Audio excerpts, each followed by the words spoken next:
Olá, bem-vindos à Introdução à Economia, aula 16. Então, agora passamos feriado, passamos prova. A ideia é voltar de vez à matéria. Nós já tivemos aula segunda-feira. Eu vou recapitular rapidamente o que a gente viu. Nós estamos na parte de economia monetária, papel da moeda, bancos centrais, geração, aumento da oferta da moeda, as várias formas de afetar o aumento da moeda. E aí hoje a gente já começa matéria nova, que na verdade é continuação. Economia monetária, inflação, economia monetária e inflação. É uma parte que é importante, especialmente para o Brasil, que sempre teve problemas com inflação, e agora nós estamos, inclusive, depois de um período sem preocupações de inflação, parece que está voltando à tona. Então, deixa eu compartilhar aqui.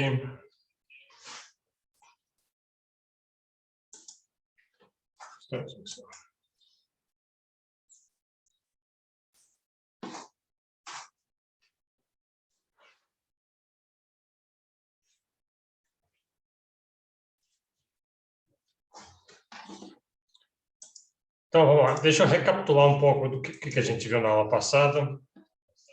Deixa eu ver desde o começo. Então, economia monetária, função da moeda, oferta da moeda, isso que a gente quer ver. Moeda tem várias funções, ser meio de troca, servir como unidade de conta, servir de reserva de valor. E nós vimos a ideia de que a essência de moeda é confiança. Moeda não tem valor intrínseco, muitas vezes, mesmo quando é feito de ouro, no fundo não tem valor intrínseco, mas o valor é que você sabe que as outras pessoas vão aceitar, você confia que a moeda é boa, de certa forma. Vimos que a moeda emerge naturalmente, numa prisão, por exemplo, vai surgir moedas, qualquer grupo de pessoas, porque ela cumpre essas funções. Então, mesmo se não tivesse governo a permitir moeda, surgiria moeda. E vimos o papel de bancos. Isso que a gente vai continuar hoje. Bancos recebem moeda, recebem como depósitos, pagam juros em cima de moeda, e tem toda aquela história que eu contei de como que bancos podem criar moeda, de certa forma. Mesmo se eles não têm o direito de imprimir moeda, eles criam moeda. Então, eu vou mostrar como é que é isso. A gente falou isso na aula passada. Antes disso, vimos o papel de banco central, é o banco dos bancos. É um banco que a principal função é regular a oferta monetária. E hoje, na parte de inflação, nós vamos ver o que acontece quando ele não consegue fazer isso corretamente. O principal instrumento para fazer isso é mexer na taxa de juros. Aumenta a taxa de juros, muitas pessoas compram títulos do governo, isso tira a moeda de circulação. Tirando a moeda da circulação, isso reduz a inflação, porque tem menos moeda perseguindo aquela quantidade de bens.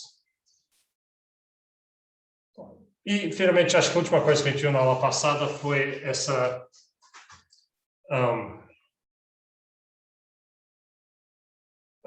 os meios de pagamentos. Tem uma classificação de meios de pagamentos de acordo com a liquidez deles. Então, M0 é só papel, moeda e moedas metálicas mesmo. Aí, M1 é o M0 mais depósitos no banco. Tudo a ver com a liquidez, o quão fácil que é você obter aquela moeda para poder gastar novamente. Então, vai seguindo assim. Essa classificação muda de vez em quando e não é realmente importante saber os detalhes, mas saber que a classificação existe e que ela é por liquidez. Tá, aí eu acho que foi aqui que a gente parou, aqui que a gente quer continuar, até essa ideia o sistema bancário é criação de moeda. Então, quem que faz a oferta de moeda é o Banco Central, o Conselho Monetário Nacional. E ele pode mandar imprimir mais dinheiro, mas como que ele faz isso? Tem várias formas de fazer, muitas são formas financeiras, não envolvem realmente imprimir dinheiro, de fazer moedas, fazer papel moeda. Então, tem jeitos mais rápidos, mais ágeis de fazer isso, fazer um fine-tuning se for necessário, assim, no dia a dia mesmo, fazer. Então, um jeito de fazer é usar o sistema bancário. Então, tem vários bancos. Os bancos são bancos privados ou estatais, mas não são do Banco Central. O Banco Central é o regulador desses bancos. E aí o Banco Central regula, ele tem vários parâmetros que os bancos têm que respeitar. Ele fica vigiando e se os bancos não respeitarem aqueles parâmetros, eles podem ser punidos. E o Banco Central faz aquilo, assim, está sempre em cima. É uma regulação intensiva o tempo todo e relativamente bem feito. O Banco Central brasileiro é um banco central bastante atuante. A experiência que o Brasil teve com a inflação fez ele ter vários instrumentos, talvez até antes de outros países. Por exemplo, hoje em dia não, mas na década quando começou a ter ATMs, esses caixas eletrônicos onde você vai tirar dinheiro, o Brasil tinha isso, uma rede. Desculpa, a voz está ruim aqui. O Brasil tinha uma rede capilar de ATMs antes de muitos outros países, porque a inflação fazia com que fosse necessário. Com a inflação, você não pode carregar dinheiro com você, o dinheiro está encolhendo de valor. Então, você deixava o dinheiro no banco, mas tinha que ficar tirando o tempo todo. Então, o fato de ter tido uma inflação teve algumas consequências sobre o Banco Central, a regulação do sistema financeiro. Então, suponha que você vai para um banco e pega dinheiro emprestado, ou você tem uma certa quantidade de dinheiro. Aí você deposita no banco. O que o banco faz com esse dinheiro? Como a gente viu na aula passada, ele mantém o dinheiro lá, porque o dinheiro é seu e não do banco, e você tem o direito de pedir o dinheiro de volta a qualquer momento. Só que, tipicamente, você não vai depositar num dia e tirar no outro. Então, o que o banco faz, uma parte ele vai deixar lá. Qual parte? O Banco Central tem um parâmetro, ele diz assim, 30% você tem que deixar em caixa. Mas o restante ele empresta. Ele empresta para outras pessoas. E pode fazer isso, não é malandragem, não. Ele pode fazer isso. E para o banco é ótimo, porque daí o banco vai, empresta e ganha juros em cima daquilo. Aí o Banco Central, o que ele faz, esse parâmetro, 30%, ele pode aumentar para 40%. Se ele fizer isso, de certa forma, ele está tirando o dinheiro de circulação e está segurando a inflação. Com menos dinheiro em circulação, a inflação pressiona menos. Então, vamos ver como é que é esse negócio aqui. Tem um exemplo aqui, um exemplo numérico. Então, é um exemplo bem simplificado. Então, para ser simplificado, tem algumas hipóteses. Então, suponha que ninguém mantém dinheiro em caixa. Tipo, se tem dinheiro, às vezes você guarda o dinheiro numa gaveta, ou as empresas vão segurar esse dinheiro que a gente vai precisar semana que vem. Quando não tem inflação, você pode fazer isso. Suponha que ninguém faz isso. Se você recebe dinheiro, ou você compra uma coisa, ou você deposita no banco. Tá? Primeira coisa. E os bancos, a taxa de reserva, esse parâmetro que eu falei, às vezes a gente vai chamar ele de compulsório, que o Banco Central exige, compulsório, que os bancos mantenham 20% de todos os depósitos em caixa. Então, suponha que seja 20%, taxa de reserva, compulsório, e para todos os bancos, e daí ele empresta o resto. E suponha que tem gente para tomar esse dinheiro emprestado. Então, aqui está o exemplo. O exemplo, aqui, eu não quero botar a gente ligar muito para os números aqui, é mais a ideia do que está acontecendo. Então, o João, ele tem R$1.000. Então, qual que é o total de moeda que existe até agora? R$1.000. Aí ele deposita no banco. Vai lá no banco dele, que é o banco A, ele deposita. Agora, no caixa do banco, tem R$1.000, e o João tem o direito a R$1.000. Tem um registro lá que tem direito a R$1.000. Mas o total de moeda ainda é 1.000. Só que ele está no banco e o João tem pedaço de papel, tem um app dizendo que ele tem direito àquilo. Aí o que o Banco A faz? Aí que tá o negócio. Ele não vai deixar esses R$1.000 lá. Ele sabe que o João pode pedir esse dinheiro a qualquer momento. Mas ele sabe também que provavelmente o João não vem. A gente está começando com uma pessoa, mas vamos adicionar mais, mas na vida real são milhares de depositantes. O que o banco sabe é que estatisticamente não vai acontecer da maioria ou de uma quantidade grande dos depositantes e no mesmo dia querer pegar seu dinheiro. A não ser se tiver algum rumor, se tiver alguma dúvida, uma incerteza que o banco não tem o dinheiro. Mas quando o sistema está funcionando bem, e mesmo se vier uma super coincidência de chegar um monte de gente, contanto que não seja um problema de incerteza, de alguém duvidar da capacidade do banco, só foi uma coincidência, por acaso várias pessoas precisavam do dinheiro naquele dia, o banco sempre pode pedir dinheiro emprestado para o Banco Central. É o que chama do emprestador de última instância. Aí o Banco Central empresta e está resolvido. Mas, em geral, não vai acontecer. Então, o banco ele fica com 20% em caixa, 200, e ele empresta os outros 800 para o José. Então, foi aqui que está tendo a multiplicação do dinheiro, porque o dinheiro é do João, mas agora é do José também. Então, tem uma duplicação aí. Então, tem 200 na caixa do banco, o João tem um registro dizendo que 1.000 são deles, o total de moeda ainda é 1.000, mas aí se o José pega aqueles 800 que eu tomei emprestado e ele compra uma coisa ou ele deposita num outro banco, agora que tem a duplicação de fato, né? Tem o banco A tem os 200 que estavam lá de antes, o banco B tem 800, o João tem um registro dizendo que ele tem direito a 1.000 e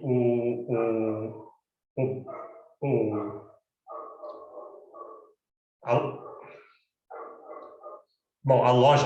loja que depositou tem direito a 800. Então, o que a gente soma não é a caixa do banco. A caixa do banco não conta para a oferta de moeda, o que conta são esses direitos. O João tem direito a 1.000, a loja tem direito a 800, agora o total de moeda é 1.800. Aumentou a oferta de moeda, a quantidade de moeda em circulação. Aí, continua do mesmo jeito. O banco B recebeu os 800, mas ele não vai deixar esses 800 parados, ele vai pegar 20% que ele é obrigado a deixar, ele deixa na caixa dele. E ele empresta o restante, os outros 640. 1.660 mais 640 são os 800. E ele empresta para outra pessoa, para o Antônio, que o Antônio vai e gasta, e a pessoa que recebe aquele dinheiro deposita no Banco C. Aí o Banco C pega 20% e empresta o resto. Esse resto vai ser gasto e eventualmente para em um banco. Aquele banco vai pegar 20%. E cada vez está caindo a quantidade. Né? A quantidade vai parar no banco. Né? Antes era 200, 160, está caindo, tirando 20% cada vez. Cada vez é só 80% do anterior. Aonde que vai parar isso? Bom, é só continuar. É só continuar vendo isso aqui. No final vai dar exatamente os R$1.000. Vai tender, é uma série que vai tender. Nunca chega exatamente, porque 80% de um pedacinho pequeno sempre vai ser um número positivo, mas eventualmente você chega a 1.000.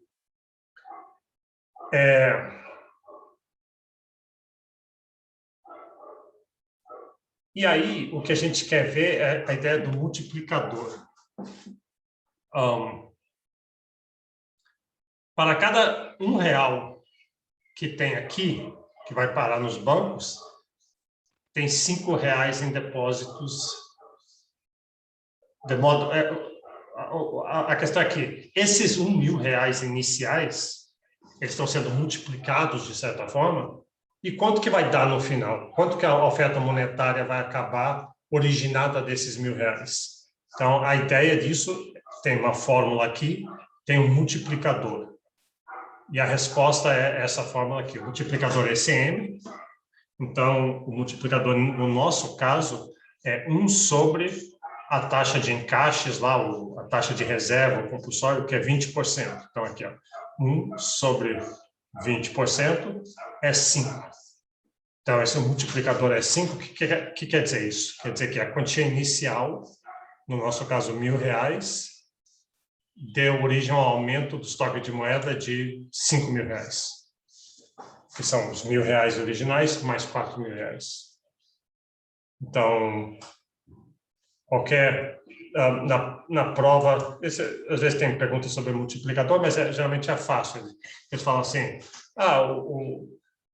um valor inicial de sei lá, R$ 1.000.000 e o multiplicador é 30%. Qual que foi o aumento da quantidade da oferta de moeda? Então, você faria 1 sobre 30%, 1 sobre 0,3, vai dar um valor 3 alguma coisa, eu acho, 3, alguma coisa, e aí você multiplica 1 milhão vezes aquilo, então vai ser 3 milhões alguma coisa. Tá. Aí, outro tipo de pergunta que pode ter sobre isso, que eu acho talvez mais provável ainda, em vez de ser cálculo, é essa ideia. Alguém diz assim, o governo estava mantendo uma taxa de reservas, estava brigando compulsório que os bancos mantivessem depósito de 30%. Mas o Banco Central agora recebeu uma informação e está preocupado que vem inflação aí e ele quer tomar umas atitudes contra isso. O que ele faria? Então, nesse caso, ou teria opções lá, ele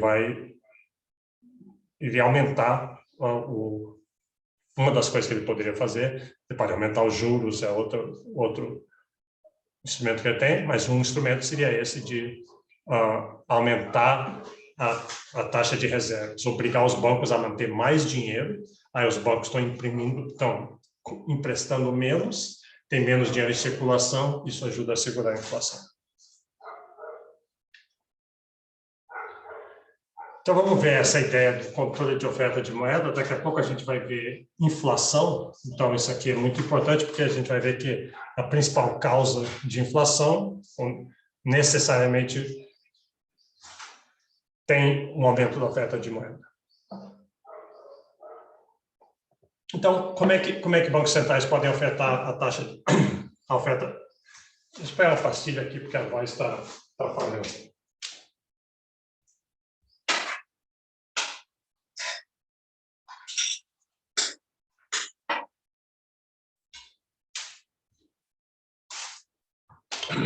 Vamos ver se melhora agora. Então, a primeira coisa que o governo pode fazer é emitir moeda. Chega lá na impressora, imprime um monte de notas de 100, e aí o governo, o que ele faz? Como é que ele põe elas em circulação? O governo está cheio de despesa, cheio de gastos que ele tem que fazer, tem que pagar funcionários públicos, tem que comprar bens e serviços. Então, ele usa isso para comprar, e esse dinheiro entra em circulação, aumentou a oferta de moeda. Esse jeito, lembra que eu mostrei? Vamos ver aquele gráfico de novo. Aqui está o M0, esse azul, a quantidade total em circulação, e cada vez mais isso é uma parte menor do total da oferta de moeda. Então, tem essas outras formas financeiras, moeda digital, não estou nem falando em cryptocurrency, não, em Bitcoin. Moeda, quando você tem um depósito num banco, aquilo está em forma virtual, tá? Não é em papel moeda. Então, esse é um jeito de fazer. No futuro breve, provavelmente não vai mais existir moeda, vai ter muito pouca moeda, vai ser tudo já virtual. Então, quais são as outras formas? A outra forma, uma é essa que a gente acabou de ver, as reservas compulsórias. Então, o governo pode afetar, ele pode, assim, de uma hora para outra, ele chega e avisa para os bancos, tem o sistema lá do Banco Central, ele avisa lá, olha, a taxa de encaixe agora, a partir, sei lá, de amanhã, vai subir. Vocês têm que manter mais encaixe. Ou vai descer, se ele quiser aumentar a oferta de moeda. Além disso, o governo tem títulos, o governo compra títulos. Você, eu, sua avó, todas as empresas podem comprar títulos do governo, geralmente é um bom negócio. tem muito pouco risco. Os juros no Brasil é bastante razoável. Então, aí o governo, você comprou títulos, outras empresas compraram títulos, aí o governo chega assim e diz, eu vou comprar de volta os títulos. Aí você pega seus títulos, você dá para o governo dá dinheiro para você e provavelmente você vai gastar esse dinheiro. Então, esse dinheiro está em circulação de novo e aumentou a oferta de moeda. E, além disso, tem o que chama de operações de redesconto, onde o Banco Central pode emprestar dinheiro para os bancos e os bancos repassam o jeito de botar mais dinheiro em circulação. Então, a oferta de moeda é regulada para evitar o excesso ou falta, mas com olho na inflação. E, além disso, tem a taxa de juros, mas a gente vai olhar a taxa de juros com mais cuidados depois. Bom, aí como é que os bancos centrais fazem para lidar com inflação? Na verdade, a gente vai ver isso nessa próxima aula que vai começar agora. Mas aqui eu tenho, esse slide foi colocado aqui também, vocês viram mencionar nessa parte sobre moeda. Então, vou mencionar. Antigamente, os bancos centrais, eles estão, no Brasil, pelo menos, encarregados de vigiar a inflação. Então, tem aquelas instrumentos que eu falei antes, mas o que ele tenta conseguir? O que ele quer? Ele quer inflação zero? Ele quer uma inflação, sei lá, qual é a meta de inflação? Então, tem várias estratégias. Isso tem sido sempre um problema, que, como a gente vai ver, o Brasil tem um histórico inflacionário. Então, um jeito que foi sugerido, tem um debate que chama o debate das regras versus discricionariedade. Então, um jeito... Porque, assim, se o Brasil teve um passado inflacionário de séculos, um século de história inflacionária, e vários outros países têm esse problema também, parece que não estão regulando muito bem a oferta de moeda, né? Se a oferta de moeda, em essência, é o que causa, então deve haver algum problema, uma incapacidade de fazer isso. Deve ter forças muito grandes que dificultam esse processo. E tem realmente. E a principal delas, acho que é fácil imaginar, se você fosse o governo, se você fosse as pessoas, o partido, o grupo que está no poder, independente, não estou dizendo esse governo, nem anterior, nem outro, todos eles têm muita pressão em cima de você. Tem muitas pressões para você fazer programas, para você redistribuir, para você fazer transferências, para resolver tudo quanto é tipo de problemas. Não falta demandas em cima de governos. E aí o governo sempre fica tentado, especialmente porque o governo são animais políticos que têm que ganhar eleições ou ganhar apoio de uma forma ou de outra, fica uma tentação muito grande de querer atender essas demandas. Vou atender todas as demandas, aí eu fico popular, aí eu ganho as eleições. Mas nunca tem recursos suficientes, as demandas são muito maiores do que as possibilidades, e aí, mas muitas vezes os governos tentam violar essa disciplina fiscal e acabam gastando demais. É muito difícil. Eu estou tentando dizer isso, que é muito difícil resistir à tentação de não gastar, então de criar moeda, de emitir moeda, de gerar moeda. E você vê que desde 94 até recentemente o Brasil tem conseguido fazer isso, porque as instituições melhoram. Você não pode depender de ter um governo que vai respeitar essas regras. Você tem que ter regras que não podem ser violadas nem por um governo que queira desrespeitar. Então, isso a gente chama das instituições. Então, tem que ter instituições, um Banco Central independente, por exemplo. O do Brasil não é independente, mas, de fato, ele quase que tem uma certa independência. A imprensa tem que vigiar, a sociedade tem que vigiar, tem que ter vários outros freios e contrapesos no governo, ajudando a manter essa disciplina fiscal. Então, esse debate regras versus discricionalidade é isso, o governo pode fazer o que quer. Ele que decide a emissão de moeda. Então, O que é bom de discricionariedade? É que, se precisar, se tiver algum problema, uma recessão, uma depressão, uma crise, alguma coisa, é bom que o governo tenha um instrumento de oferta de moeda para aumentar o nível de atividade econômica, né? Que tenha um instrumento a mais, um remédio a mais para poder tentar resolver esses problemas. O lado ruim, o lado perverso disso é que ele pode abusar desse instrumento, e essa tem sido a experiência brasileira de muitos outros países. Por isso, uma outra sugestão tem sido, vamos usar regras. Regras assim, ninguém precisa decidir a oferta de moeda. A gente escreve quase que um algoritmo, diz assim, aumenta a oferta de moeda 2% ao ano. Aconteça o que acontecer, quer seja uma crise, quer seja um período de bonança, faz isso. Fazendo isso, você tira das mãos do governo, seja lá quem for, a capacidade de abusar do sistema. A desvantagem é essa, que você tem um instrumento a menos na hora que você precisa.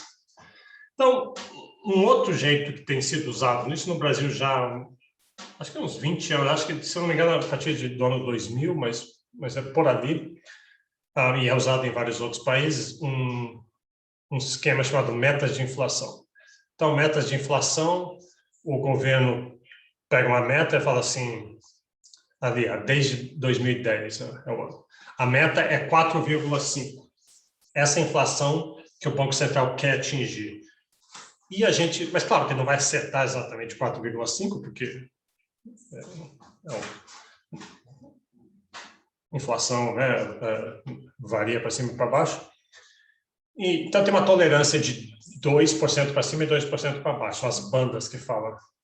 Então, contanto que a inflação esteja entre 6,5 e 2,5, então o Banco Central está dentro das bandas, está atingindo as metas, está de acordo com o planejado. Se passar a inflação, especialmente se passar para cima, mas também para baixo, eu já vou explicar que para baixo não é tão bom.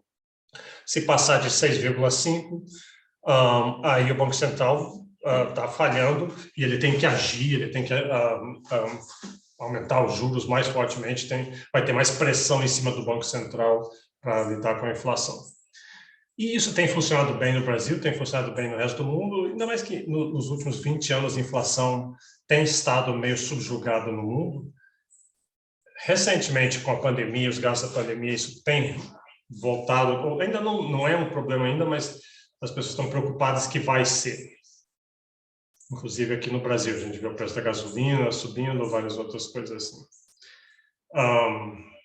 E por que a inflação, por que a gente não quer inflação zero? Já que a gente vai fazer meta, vamos fazer inflação zero, os preços não sobem nada. Não, é melhor ter um pouquinho de inflação, porque ajuda a ajustar. Os preços das coisas sempre tem que mexer, são relativos, fica mais fácil ajustar com uma inflação relativamente baixa. Países mais desenvolvidos, a meta não é 4,5, geralmente é 2 ou 1, 1,5, alguma coisa assim.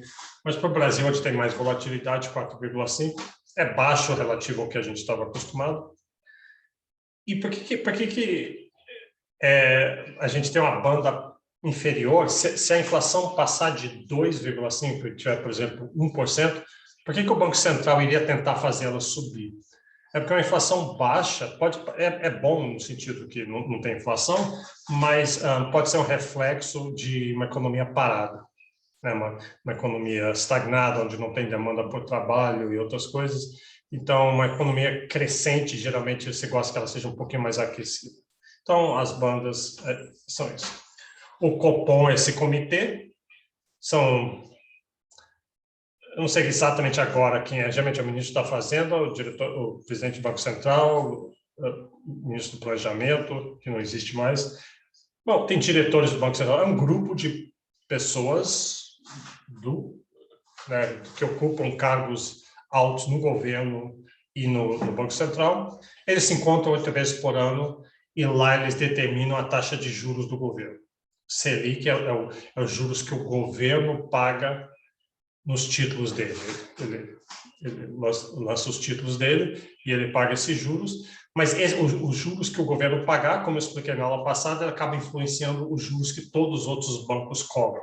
Então, se você for comprar um carro, pegar um dinheiro emprestado do Itaú, que não é um banco do governo, Mas se subiu a Selic na semana anterior, provavelmente o Itaú também vai cobrar mais. E fazendo isso, então, ele controla a taxa de juros, e a taxa de juros tem um grande impacto sobre a inflação, como eu expliquei na aula passada. É como se fosse um freio e um acelerador. Um toquezinho, um aumentozinho pequeno nos juros, de 0,25, já retrai a atividade econômica no país. Tem menos gente pegando dinheiro emprestado, tem menos gente financiando a atividade econômica, daí isso vai fazer com que tenha menos demanda por bens, menos demanda por mão de obra.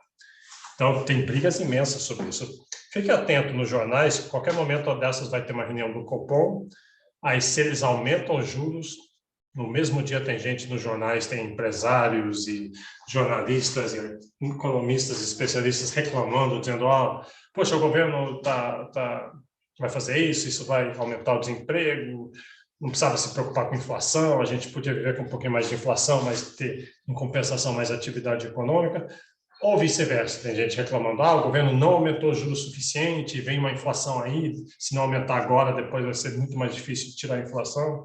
Então, esse é o tipo de coisa que acontece aqui. E acaba sendo bastante ideológico e político também.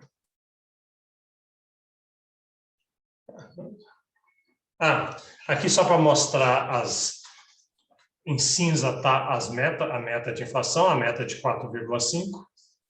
Teve um período em que ela foi aumentada, que foi mexida, mas o melhor é mesmo assim, desde 2004, deixa ela fixa, a banda superior, azul, a banda inferior, verde, e você vê que, de fato, a inflação tem ficado dentro da banda. Aqui em 2011 ela saiu, mas você vê que rapidamente caiu. Provavelmente o Banco Central entrou aqui com aumento de juros, aumento da taxa de reserva dos bancos. Mas a partir aqui de 2015 foi aqui começou muita incerteza. Aqui teve impeachment e teve polarização, e desde então as coisas estão um pouco confusas, não é tão claro o que vai acontecer aqui. Eventualmente vai cair mais ainda, porque não está no gráfico aqui, mas com Covid tem retração econômica muito grande. Mas isso aqui é para mostrar justamente a inflação ficando dentro das bandas. É um sistema que tem funcionado relativamente bem. Ok, tudo isso que a gente viu foi oferta de moeda, e aí você está se perguntando, mas espera aí, cadê a demanda? A gente está acostumado com oferta e demanda, e geralmente a gente pôs ênfase em demanda aqui em Introdução à Economia. Elasticidade, a gente quase não olhou a elasticidade da oferta, a gente se preocupou com a elasticidade da demanda, que era mais importante, mas com moeda não, com moeda o importante mesmo é a oferta. A gente vai agora olhar a inflação e ver que a inflação, uma das causas da inflação é excesso de oferta de moeda, por isso que a gente quer olhar isso. Mas tem um slide aqui de demanda por moeda, então, o que é demanda por moeda? Bom, primeiro, ela depende do nível de renda e do volume de transações. Tem uma economia que está pujante, que está aquecida, aí vai ter mais demanda por moeda, desloca a curva de demanda para a direita. Depende dos níveis dos preços, mas por que alguém iria querer moeda? Para fazer transações, é o motivo transação que a gente chama. Outro é o motivo precaução, você quer moeda para guardar para o futuro, para se acontecer alguma coisa. Então, só demandar moeda para isso. E motivo especulação, se você achar que o preço da moeda vai variar, que nem você pode comprar dólar, se você acha que o preço do dólar vai subir, mas você pode manter mais reais, se você acha que vai ter uma variação ou menos reais. Então, esses são os 3 motivos. Mas é só isso que a gente vê de demanda por moeda, você vê que a ação toda acontece em oferta por moeda.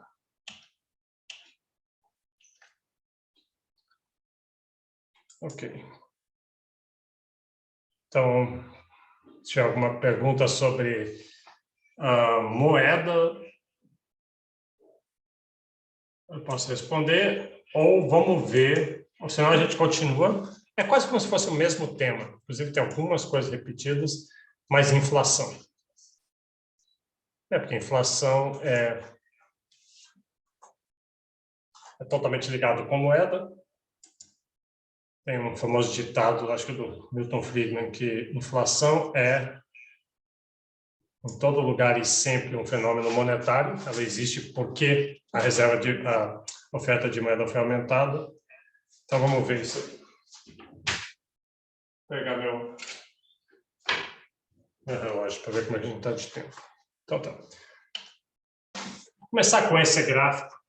Acho que eu já mostrei esse gráfico lá nas primeiras aulas, mas ele é tão impressionante que ele merece ser visto de novo. Então, isso aqui é a inflação anual, desde 45 até... Aqui eu preciso atualizar esse gráfico aqui, só está até 2008, mas a gente sabe o que aconteceu aqui depois de 2008, ficou mais ou menos parecido com isso. Uma inflação relativamente baixa. Então, você vê que tem um período aqui antes de 95, então, antes, 94 e antes, que o Brasil tinha muita inflação. E desde então tem tido poucas. Tem um ou outro ano com picos aqui, mais no começo, mas parece que finalmente o Brasil conseguiu controlar isso aqui. E eu vou argumentar que isso é uma coisa que fez toda a diferença. Isso redistribuiu renda, isso melhorou a vida das pessoas de tudo quanto é forma. E é por isso que é tão importante impedir que tenha uma volta a esse passado inflacionário que a gente vê daqui. Então, só para botar em contexto aqui, eu faço assim, escolhe qualquer ano desses. Não precisa nem pegar um desses altões assim, pega... que está esse aqui? 1961. Inflação de 50% ao ano. Lembra, a meta do governo hoje é 4,5%, aceita no máximo 6,5%. Se passar de 6,5% já ia ser atenção, cuidado, Deus nos acuda, vamos resolver isso aqui. Então, 50% é uma inflação, olhando no gráfico, diz, não, mas 50 é pequeno relativo a isso aqui, esses outros. Não, mas 50 é uma inflação muito grande. 50 é uma inflação que torna a vida das pessoas muito piores, especialmente os mais pobres, porque você recebe seu salário e antes de você chegar para gastar ele, sabe, vai gastar na semana seguinte ou na outra, o seu salário já encolheu e pobres não têm geralmente formas de se precaver. A pessoa rica pega o dinheiro dela, põe num banco com correção monetária e juros, e lá você está recuperando a inflação. Mas os mais pobres não têm como fazer isso, então os mais pobres ficam cada vez mais pobres.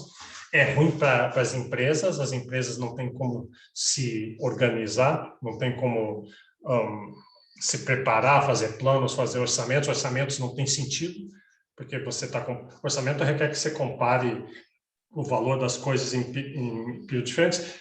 Se a inflação é 50, você não sabe se ela vai ser muito mais alta ou não tão baixa ou alta, e cria todo tipo de confusão. Então, as empresas criam menos valor, as empresas empregam menos. É muito ruim.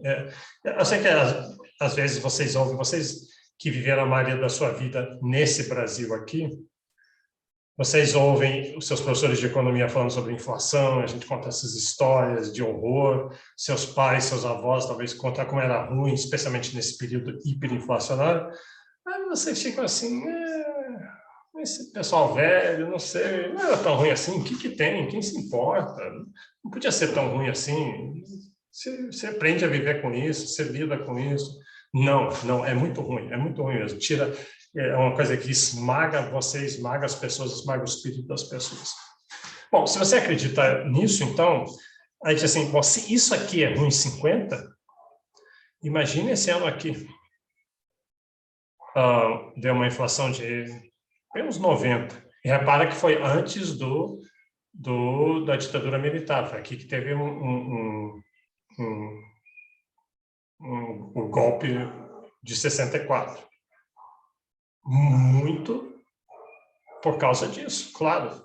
Porque, claro, um monte de outras coisas estavam acontecendo, mas repara que essa foi a maior inflação, pelo menos aqui desde algumas décadas antes, e provavelmente a maior inflação desde sempre na história do Brasil. Então, aquilo afetando as pessoas, e quando teve o golpe, a maioria das pessoas nos primeiros anos assim, depois vai recrudescer e ter mão de ferro, tortura, censura e tudo. Mas nos primeiros anos, a maioria das pessoas estavam lá. Não sei, talvez seja justificado, porque olha a inflação, olha o custo de vida, olha as dificuldades que a gente está passando. Inflação é uma das principais coisas que afeta esse tipo de cálculo. Bom, se isso aqui é ruim, imagine isso aqui, então. 1980, imagine isso aqui. Uma inflação de 200, uma inflação de quase 250. E aí, então, esse era o período que eu era vocês, eu estava estudando economia, era aluno da UNB, entrei em 81, daí eu mudei para economia em 83. Então, eu me lembro bem disso aqui, mas imagine isso aqui. Repara o gráfico que a escala só vai até 400 aqui. E a inflação chega muito maior, mas se eu pusesse a escala total, o gráfico não ia caber, não ia dar de ver o resto. Então, é só para salientar isso aqui é hiperinflação. Imagine uma inflação, qual que é a maior delas aqui? Quase 3 mil, acho que 1981, 91, 92. Quase 3.000% ao ano. Eu me lembro, em janeiro de 1990, ela fez 80% ao mês, 80% ao mês. Hoje em dia, a meta é 4,5% ao ano. Imagina 80% ao mês, 2.851% ao ano. Isso era muito ruim. Não tinha a inflação dominava a nossa vida e era quem andar com um país andar com uma corrente no pescoço. Tá. Então, esse é o histórico. Esse é o mesmo gráfico, só que em outro formato. O que é a inflação, então? Inflação é o aumento persistente e generalizado de preços. Não é um aumento esporádico. Então, eu falo assim, a gasolina subiu para R$7. Isso não necessariamente é inflação. Só saber isso, que a gasolina está custando 7, não quer dizer que tem inflação. Talvez seja alguma coisa a ver com a escassez de gasolina, ou seja, os fundamentos de oferta e demanda. Se o que está causando aumento de preço é a oferta e demanda, que estão tendo choques, as variáveis estão mudando e está levando a novos equilíbrios, aquilo é um aumento de preço, é real. Reflete escassez, reflete os fundamentos, reflete oferta e demanda. Inflação é quando todos os preços só sobem ao mesmo tempo, só porque os outros preços estão subindo. Então, não é que a escassez mudou, é que os preços estão subindo, generalizadamente. A gente chama de uma hiperinflação. Não é claro exatamente qual desses aqui é hiperinflação, qual não é. Uma regra de Deus é dizer, passou de 50 é hiperinflação.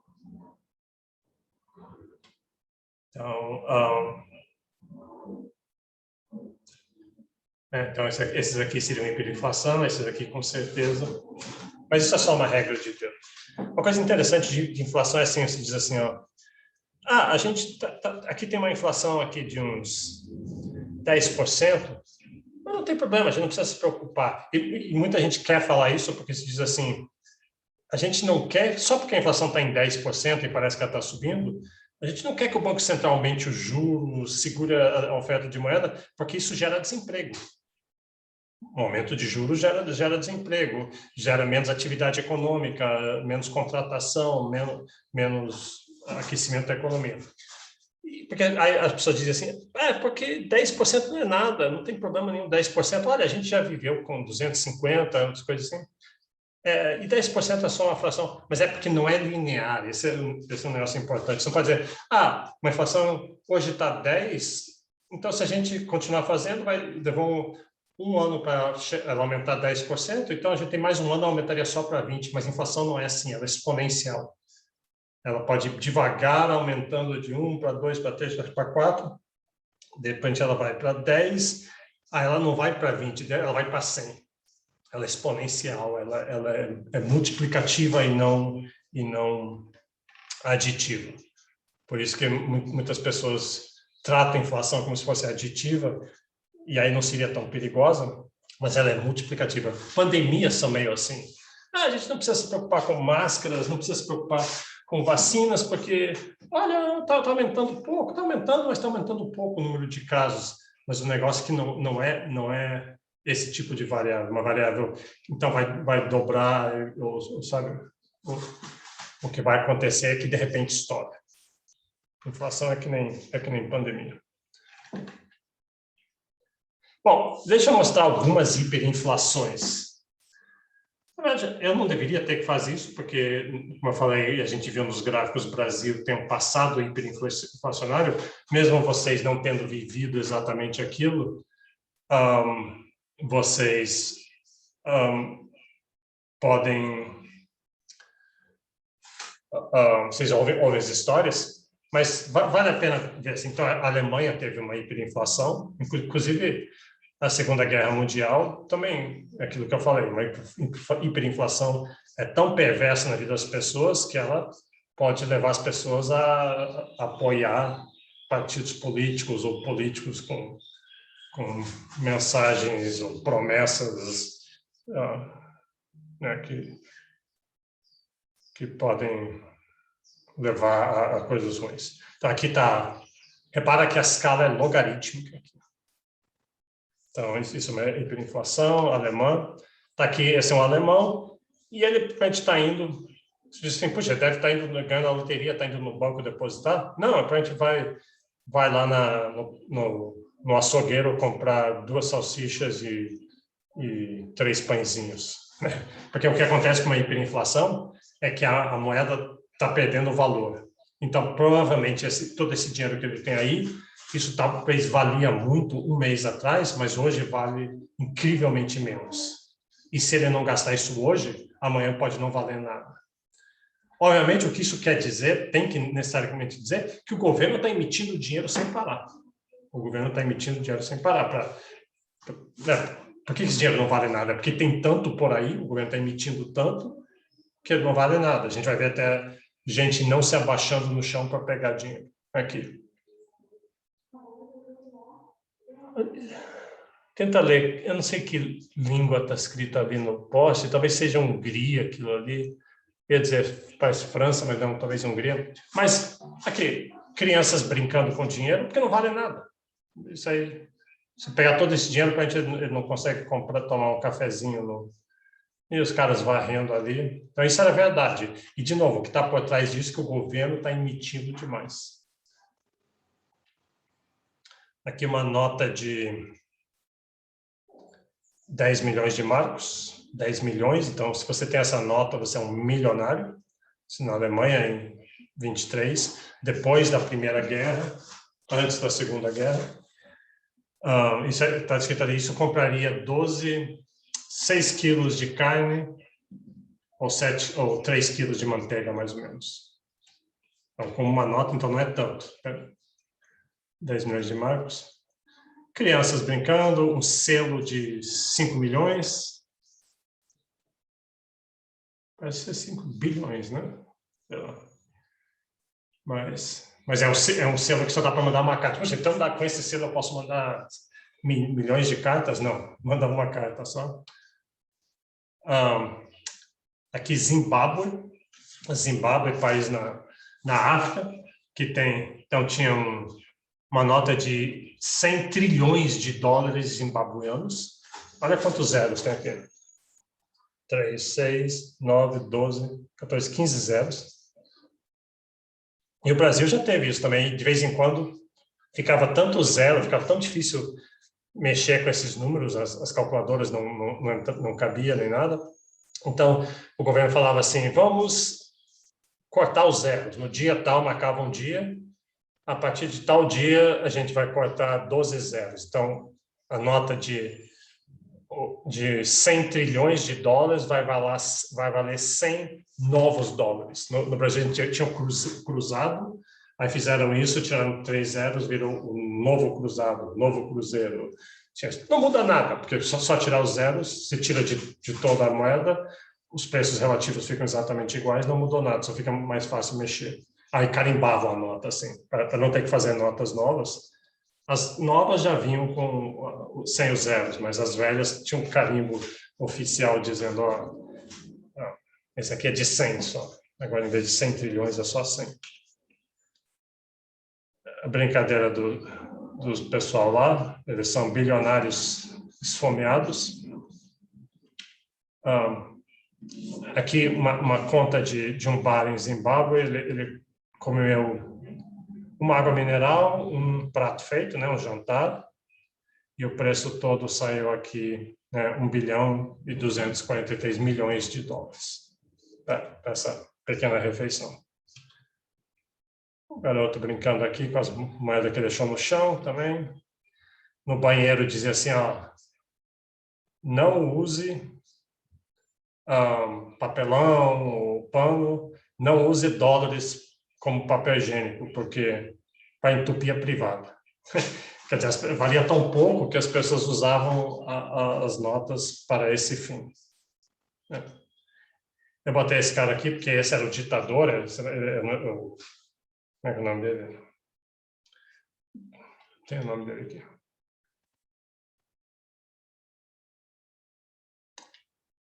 Fugiu o nome dele, é o Robert Mugabe. Robert Mugabe, e ele era um ditador sanguinário. É aqueles caras que entrou no poder muito popular, mas acaba virando o ditador sanguinário, dos mais sanguinários da história. E a ideia aqui que quando você vê esse tipo de inflação, de quem é culpa? No fundo, é de quem está gerando essa emissão de moeda. De corrupção, genocídio, esse tipo de coisa.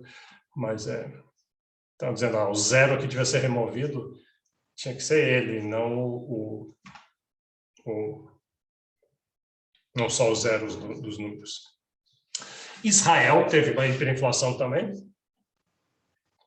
Então, isso é parecido com o gráfico brasileiro, né? Só que antes eles resolveram o problema na década de 80. Então, tinha uma hiperinflação muito grande e, de repente, resolveram. E tanto é que os economistas brasileiros do Plano Real, que finalmente conseguiram acabar com a inflação no Brasil, eles consultaram com os economistas israelenses, perguntaram, se você ler o livro sobre o Plano Real, você vê que houve esse contato para usar as experiências de outros países. Aqui tem uma tabela com um monte de hiperinflações. Então, você vê tem hiperinflações por mês, né? 438 ao mês. Na China, num período ali, deve ser Mao Tse-tung aqui, 4.280. Na Alemanha, aquela que a gente viu, uma das maiores. Na Sérvia, olha essa aqui na Hungria. Logo depois da guerra, né? Então, 1,295 vezes 10 elevado a 16. Então, por mês. Claro que um negócio desses não é sustentável, alguma coisa deve ter acontecido logo depois. E o Brasil está aqui. Nós tivemos, naquela época que eu falei ali, inflação de 80% ao mês. Olhando esse gráfico aqui, pode parecer que é pouco, 84, mas é muito, e a nossa durou muito tempo. Acho que muitas dessas outras devem ter sido relativamente rápidas. A nossa durou muito tempo e causou muito sofrimento. E traumatizou muito o brasileiro. Ok. Até agora, a gente viu um pouco da história, né? Por trás, vamos ver teorias sobre inflação. Então, mas por que acontece inflação? E a gente quer saber isso para depois saber o que faz. Uma vez que a gente tem um diagnóstico do que causa a inflação, daí fica mais fácil para a gente vir com os remédios. E houve, nesse período, especialmente nesse período inflacionário, hiperinflacionário no Brasil, houve muito debate, houve muita incerteza sobre o que causava. O Brasil tentou vários planos. Planos era assim, a inflação ficava tão ruim, que de repente o governo vinha assim com grande estardalhaço, a partir de hoje, plano cruzado. Aí vinha com algumas grandes mudanças que afetavam a vida de todo mundo. Era realmente um grande acontecimento quando vinham esses planos, que mudava tudo, afetava a vida de todo mundo de várias formas. E os planos, às vezes, funcionavam um pouquinho, mas aí não funcionavam mais. Então, o Brasil tentou plano cruzado, um novo cruzado, plano verão, plano feijão com arroz, plano Maílson, plano Collor 2, e aí, finalmente, o plano real. E talvez eu pulei alguns que eu não estou me lembrando, dos menores. Assim. Então, isso significa que eles não estavam funcionando, senão você não tinha tantos planos, tinha um só a resolver a questão. que o Plano Real realmente fez. Então, havia muito debate, especialmente entre economistas, sobre não está funcionando porque seu diagnóstico da inflação não foi correto. Então, qual é o diagnóstico correto? Então, aqui tem quatro teorias. A última não é bem uma teoria, mas é uma explicação. Vamos ver elas. E as duas principais, as duas tradicionais que existem no mundo são as primeiras duas. A terceira foi um negócio meio que inventado no Brasil, quando as outras duas pareciam não estar explicando. E a terceira é um olhar histórico. Então, vamos começar com, primeiro, inflação de demanda. Então, inflação de demanda teve um precursor histórico onde aconteceu isso. Inflação de demanda é, essencialmente, por alguma razão, a oferta de moeda aumentou muito. Aí, a renda das pessoas aumentou, sabe, com a oferta da moeda aumentando, a renda das pessoas sobe, aí as pessoas vão comprar mais coisas, vão demandar, por isso chama inflação de demanda, só que a oferta de moeda subiu rapidamente, foi fácil fazer essa emissão, mas a quantidade de produtos que existem e de capacidade de serviços e produção, isso aumenta lentamente, isso requer novo investimento, treinamento, pode levar 1 ano, 2 anos, 10 anos, né? E enquanto que a oferta da moeda aumenta, então tem muita gente demandando, a oferta está fixa, então o que tem que acontecer é o preço subir. Não dá para atender toda a demanda que existe, porque não tem bem suficiente. Então, o que acontece, os preços sobem. Então, tem um precursor histórico que teve um exemplo disso bem marcante, foi a Revolução de Preços, que chama, do século XVI. Então, no século XVI, houve essa globalização, os países europeus navegando para outros lugares, colonizando, etc. E algumas colônias espanholas, especialmente, Peru e México, tinha muita prata, muitos metais preciosos. E na Europa não havia muitos metais preciosos, que eram a moeda. Então, a oferta de moeda estava fixa pela escassez de metais preciosos, só tinha uma certa quantidade. Tinha umas poucas minas na Alemanha, mas não tinha no resto da Europa. De repente, teve uma enxurrada de prata e de metais na Europa. Então, aumentou a oferta de moeda, que a moeda nesse período era metálica, então, tendo mais metal precioso, tinha mais moeda. Os espanhóis pegavam aquilo e gastavam aquilo, então aquilo espalhava na Europa toda. E aí o que vai acontecer é que vai começar a subir os preços. Vai subir os preços. Aqui é um índice de preços de trigo, que é um dos principais produtos alimentícios da época, mas pense nisso como um indicador dos preços gerais dos bens. Então, começa a subir aqui o preço geral, existe uma inflação. Aí vai ter um período onde vai acabar isso, provavelmente porque houve um aumento da produção, sei que levou quase um século ali, mas finalmente o aumento da produção. E aí, de vez em quando, tem grandes flutuações aqui, dependendo, às vezes, de oferta de moeda, etc. Então, aqui, eu botei da Economist, está em inglês, mas só para mostrar essa interpretação. O influxo de 150 mil toneladas de prata do México e Bolívia pelos impérios portugueses e espanhóis, depois de 1500, reverteu a queda de preços do período medieval. O período medieval aqui vinha caindo os preços, aí essa entrada de oferta de moeda, essa entrada de metais, agora subiu 6 a 7 vezes nos próximos 150 anos. À medida que mais prata estava perseguindo a mesma quantidade de bens na Europa. Mesma quantidade de bens, mais prata na mão das pessoas demandando os bens, tem poucos bens, então os preços sobem. Uma inflação secular e histórica. Então, hoje, como é que é isso? Bom, a causa, por que sobe? Não é descoberta de prata ou de metais em outros lugares, é o aumento da oferta de moeda. O governo, por alguma razão, está aumentando a oferta de moeda, não tem aquelas disciplina que eu falei, a disciplina monetária, não tem instituições feitas de contrapesos, o bom senso de controlar bem a oferta de moeda. tem aquelas pressões em cima do governo, o governo gasta, então aumenta a oferta da moeda. Então, esse aumento da oferta de moeda estimula o consumo, tanto do governo como do setor privado.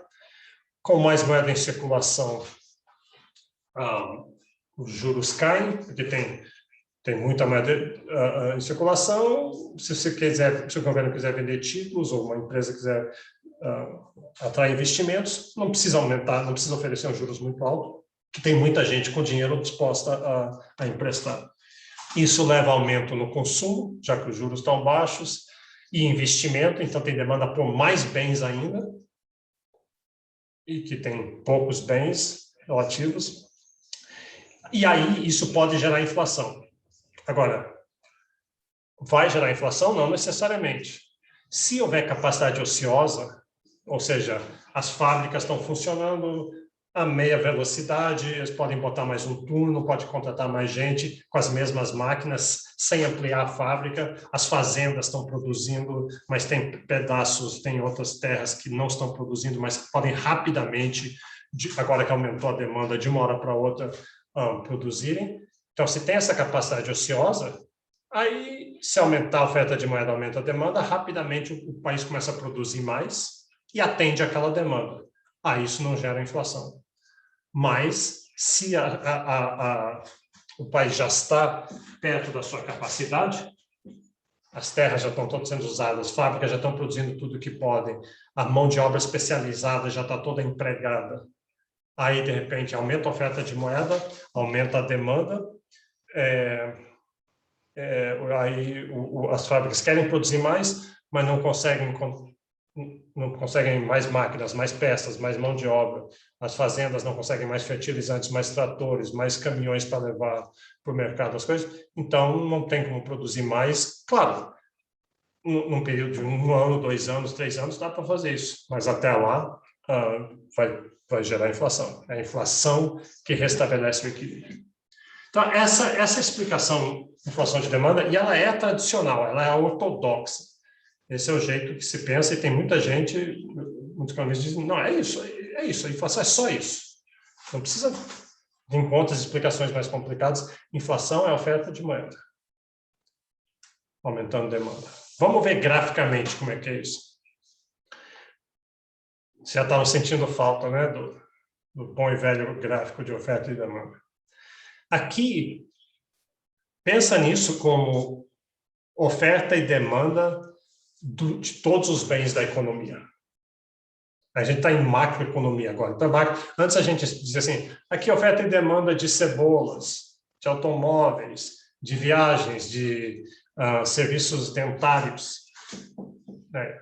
E ela podia fazer isso. Né? Mas, ou você pode fazer assim, uma visão macroeconômica, diz que aqui a demanda por todos os bens da economia, só assim, um bem composto, e a oferta. Então, cadê o equilíbrio? O equilíbrio inicial... Cadê minha setinha aqui? O equilíbrio inicial está aqui, P1, Q1, demanda e oferta. Aí, de repente, tem uma oferta, um aumento da oferta de moeda. O governo baixa os juros, reduz a taxa de reserva dos bancos, imprime dinheiro, sei lá por quê. Talvez ele tenha uma eleição para ganhar e quer crescer a economia. Com isso, esse dinheiro entra em circulação. Eu, você, sua avó, a empresa, os sindicatos, os fazendeiros, os pescadores, todo mundo tem mais dinheiro. Então, com esse aumento de renda, desloca a curva de demanda para a direita. Deslocou para a direita, as pessoas aumentou a demanda, né? Com isso, a quantidade de equilíbrio aumenta. Faz sentido, pessoas com mais renda vão comprar mais. Mas aqui que está a inflação, sobe o preço, os preços subiram, isso gerou uma inflação. Repara aqui que a gente está falando que a oferta está fixa.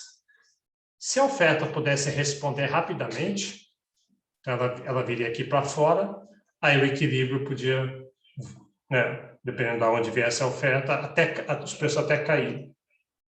Então, depende muito da elasticidade da oferta. Olha nesse gráfico aqui. Se a oferta é muito inelástica, Lembra que é inelástica, ela é fixa, ela é rígida, ela não tem muito como mexer. Mesmo os preços variando, os preços subiram muito, mas a quantidade cai muito pouco. Aí a inflação vai ser alta. Se a oferta é inelástica, se a capacidade da oferta responder a essa grande demanda que aumentou é inelástica, é baixa, então a inflação vai ser muito grande.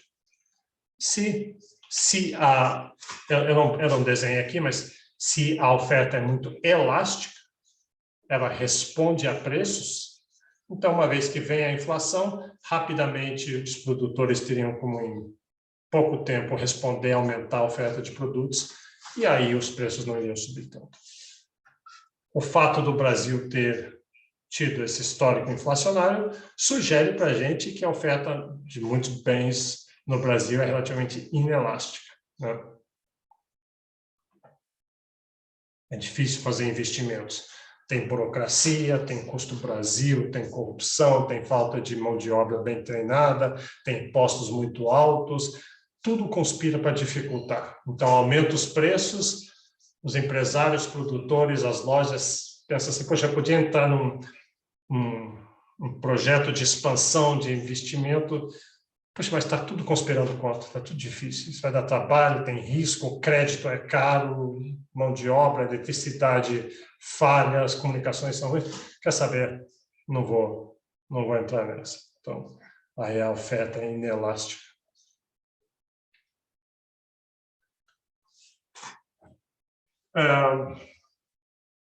Uma coisa que pode gerar um aumento da demanda, uma inflação de demanda, seria se os juros forem muito baixos. Se o governo põe os juros muito baixos, aí pegar dinheiro emprestado fica barato. Aí muita gente vai comprar carro, muita gente vai comprar geladeira, muitas empresas vão expandir. Se diz, poxa, mas isso é bom, né? Isso é bom, porque é ótimo que as pessoas comprem carro, é ótimo que as pessoas comprem geladeiras, que tenha novas fábricas, mas também, se a oferta é inelástica, num primeiro momento, isso vai gerar inflação.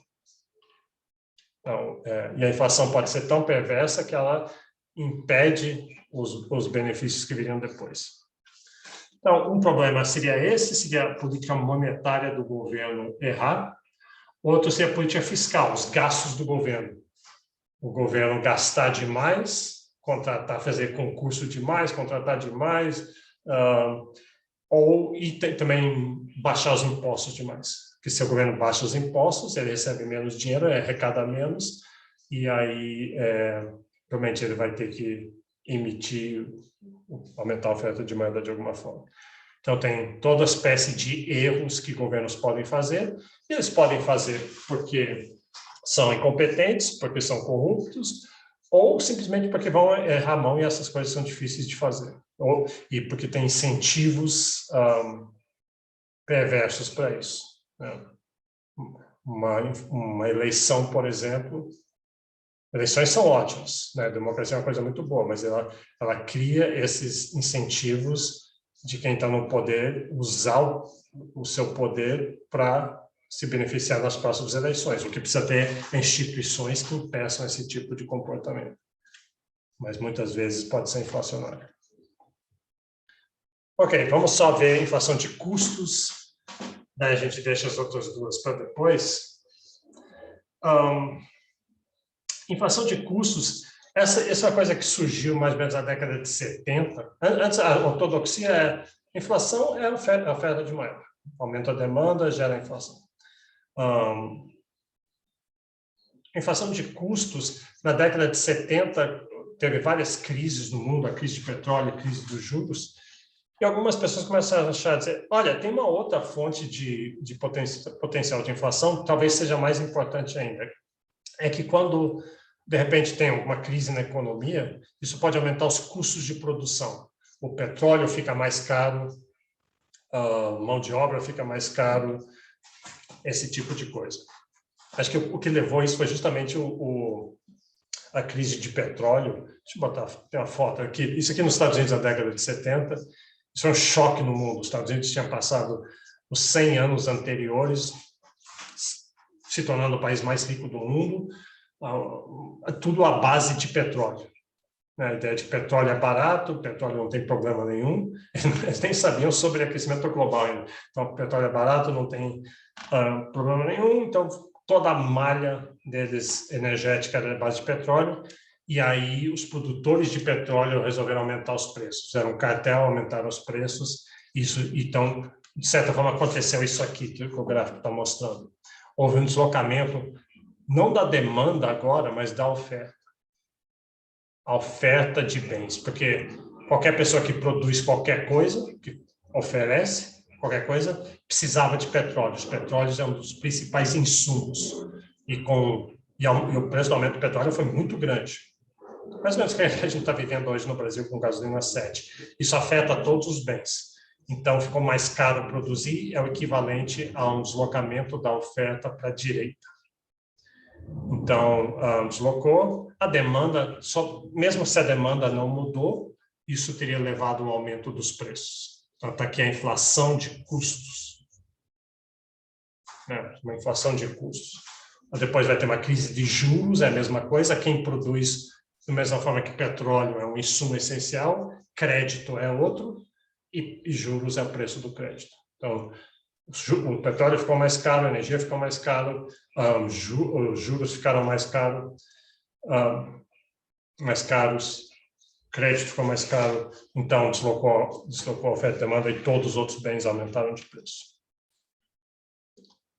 Tá aqui o choque do petróleo, foi aqui. Teve um inicial aqui em 72, 73, e depois teve um outro subsequente aqui, guerra no Iraque, essas coisas. Então, esse aqui foi e demorou para cair.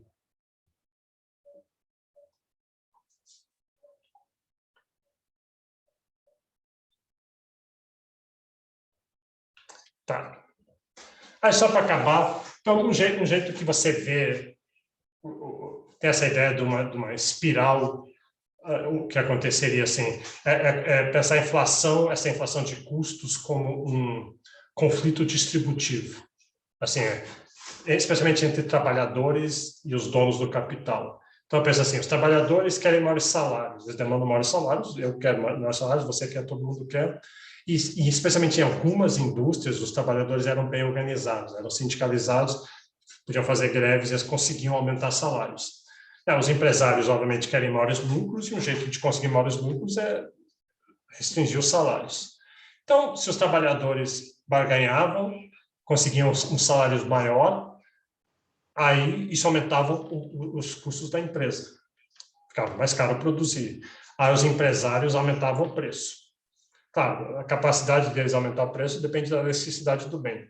Se o bem for totalmente elástico, eles não podem aumentar o preço, mas geralmente eles conseguem.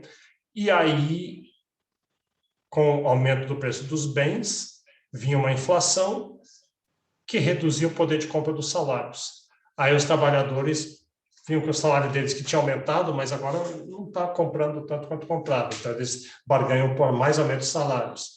Eles conseguem aumento de salários, as empresas passam o preço e continua essa coisa para sempre, e o resultado é uma espiral inflacionária. Os preços ficam sempre subindo, todo mundo que consegue um aumento, seja dos preços dos salários, dos aluguéis, vê que esse aumento é rapidamente corroído pela inflação e aí demanda mais aumentos e é todo um monte de gente correndo numa esteira sem nunca chegar a lugar nenhum.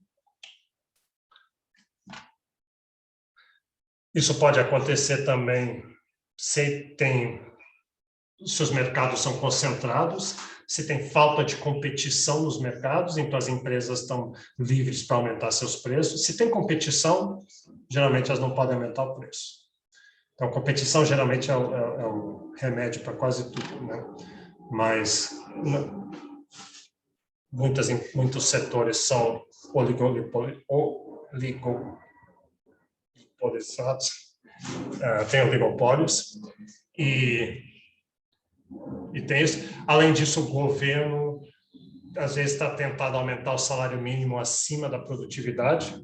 A próxima aula vai ser sobre produtividade, mas o ponto aqui é se o salário é maior do que a produtividade, está aumentando maior do que a produtividade, eventualmente vai chegar um ponto que não dá mais para contratar aquelas pessoas. Vai ficar caro demais, não compensa para uma firma pagar tanto para uma pessoa que contribui tão pouco. Né? Pode ter quebra de safra, isso aumenta os custos, aumento dos preços de petróleo, de metais, de vários insumos. Tudo isso pode acirrar esse conflito distributivo, aumentar os custos e gerar uma inflação de custos de alguma forma ou outra. Tá bom. Acho que eu vou parar aqui. A gente ainda tem um pedacinho para fazer de inflação, mas nós estamos bem de tempo, então acho que a gente não precisa correr. Tem alguma pergunta sobre economia monetária, inflação de demanda, inflação de custos, alguma coisa assim? Então, tá bom. Então, a gente se encontra aqui segunda-feira que vem, continua com isso, e daí já entra na parte de crescimento e produtividade.